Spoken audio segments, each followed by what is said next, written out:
ప్రధానమంత్రి గారు చెప్పిన విధంగా 2047కి వికసిత భారత్ లక్ష్యం చేరుకోవడానికి మా సంస్థ తరఫున మా మెంబర్స్ అందరూ కలిసి కంకణం కట్టుకున్నారు. ఆర్థిక పరిపుష్టి పూర్తయినప్పుడే ఈ 2047 ఆర్థికంగా మన భారత వికసితకి మనం చేరుకుంటాం. అందులో భాగంగా వ్యయం నియంత్రణ తగ్గించడం ఒకటి రెండు అబ్జెక్టివ్గా పెట్టుకుని మేము ముందుకు సాగుతున్నామండి. 2047కి వికసిత భారత్కి చేరుకోవడానికి మా సంస్థ అన్ని రకాలుగా రెడీగా ఉంది.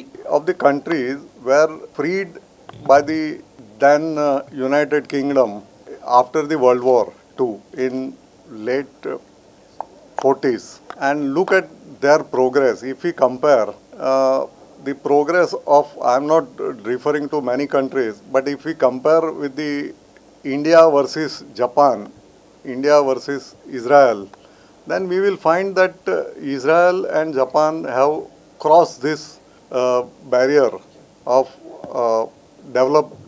developing their nation in a very big way in industry perspective.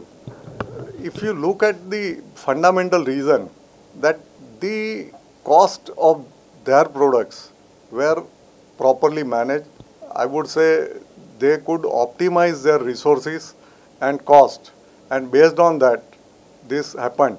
In our country we have developed from pin to rockets. We reach, definitely development was there, but we miss somewhere the crux of our development, that it should have come at the lowest cost or optimized cost was missing, and that is why we were lagging behind the Japan and Israel and other countries. But now when we are dreaming for the Viksit Bharat, the number 1 in the world by 2047, then this is an opportunity that we shall not miss. The optimization of cost and management of our resources in our vision documents.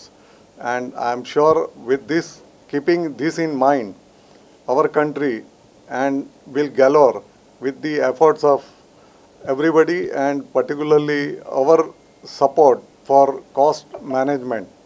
Thank you.